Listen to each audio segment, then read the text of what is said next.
जय श्री श्याम। आपका नाम और ले दीजिए। मैं पालीराम सैनी श्री खाटू श्याम प्रचार मंडल वापी दमन सिलवास की तरफ से श्री खाटू श्याम प्रचार मंडल का 17वां वार्षिक उत्सव 24 और 25 दिसंबर को वापी रामदेव मंदिर प्रांगण नामदा रोड में मनाया जा रहा है।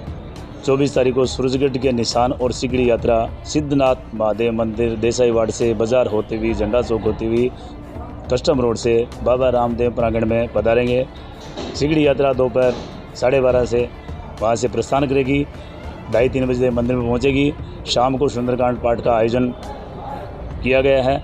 इसमें हमारे बीच में सूरजगढ़ से भगत जी हजारी लाल जी इंदौरिया के सानिध्य में ये प्रोग्राम होगा। हमारे बीच में भगत जी पधारे हुए हैं। मैं सभी से आह्वान करता हूं कि सूरजगढ़ की निशान यात्रा और सिगड़ी यात्रा में पधार के भगत जी से आशीर्वाद लें, बाबा श्याम का झाड़ा लगवाएं। 25 दिसंबर को दोपहर 12:15 बजे से दीप प्रज्वलित ज्योत लेके शाम नित्य ज्योत पाठ का आयोजन किया जाएगा। शाम नित्य ज्योत पाठ भगत अम्बीर जी मुंबई के द्वारा पढ़ा जाएगा। उसके बाद में हमारे देश के अन्य अन्य कोनों से भजन कलाकार आए हुए हैं, उनके द्वारा भजनों की प्रस्तुति दी जाएगी। Rajesh ji Sharma Surajgarh, Gopal Hare Akola Maharashtra, Gopal Sain and musical party Jaipur Rajasthan से हमारे बीच में पधारेंगे। राजू बावरा आगरा से हमारे बीच में पधारेंगे और 1-2 स्थानीय कलाकार इनका वो भी हमारे बीच में पधारेंगे। शाम को रात्रि बाबा की इच्छा तक भजन संध्या का आयोजन होएगा। शाम रात्रि काली में शाम को 7 बजे से 10 बजे के बीच में महाप्रसाद का दिए सभी भक्तों के माध्यम से यहाँ आयोजन किया गया है, उसमें महाप्रसाद दिया जाएगा। ज़्यादा से ज़्यादा वापी दमन सिलवास जहाँ तक आपकी मीडिया के माध्यम से हमारी जो आवाज़ आ रही है, बाबा के दरबार में आप पधारें और भगत जी से मोरछड़ी का झाड़ा लगवा लें। ये मेरा आह्वान। जय श्री श्याम। मेरा नाम हजारी लाल इंदौरिया, श्री श्याम दरबार सूरजगढ़ राजस्थान से मैं यहाँ पर आया हूँ। खास करके बाबा के बारे में अगर बताया जाए तो क्या है, कहाँ से लोग वहाँ पर आते हैं, किस तरह की आस्था लोगों में। ये बाबा श्याम के नाम से नहीं पहचाने जाते थे। पहले इनका नाम बबरिक था और इन्होंने माँ अम्बे और शंकर भगवान की भक्ति के द्वारा 3 बाण प्राप्त किए और 3 बाण में बहुत भारी शक्ति थी।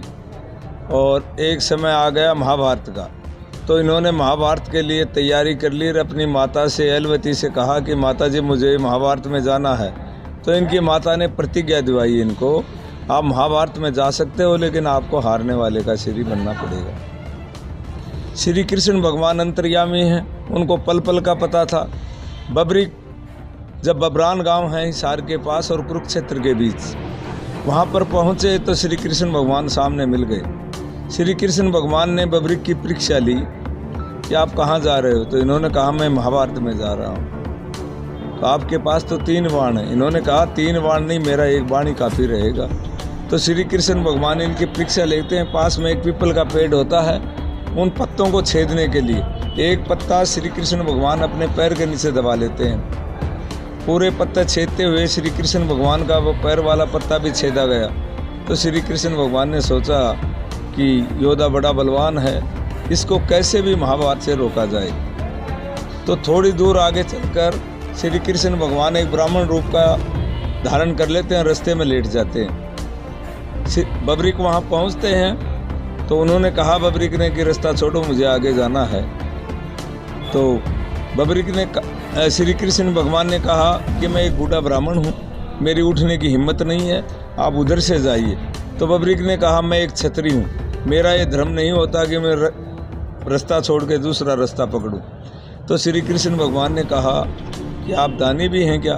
बोले मैं दानी भी हूँ। तो एक शीश के दान का वरदान श्री कृष्ण भगवान बबरिक के पास ले लेते हैं और बबरिक ने हंसते हंसते अपने हाथों से अपना शीश काट कर श्री कृष्ण भगवान को भेंट कर देते हैं। भेंट करने के बाद श्री कृष्ण भगवान बड़े खुशी हो जाते हैं। श्री कृष्ण भगवान ने कहा कि आप कुछ मांगो। तो बबरिक कहते हैं कि प्रभु आप तो स्वयं मेरे पास मांगने वाले हो, मैं आपके पास क्या मांगूं। तो श्री कृष्ण भगवान बड़े खुशी होकर बबरिक को अपना नाम श्री श्याम नाम दे देते हैं और कहते हैं कि कलयुग में तू मेरे नाम से पूजा जाएगा। इसीलिए खाटू धाम की अपार भीड़ बढ़ती जा रही है। जो भी भक्त खाटू धाम में जाता है भगवान का दर्शन, एक ऐसा देवता आपको दुनिया में पहला बाबा श्याम मिलेगा। क्यों कि हम दर्शन करते हैं बबरीक का और सुमरन करते हैं श्री कृष्ण भगवान का।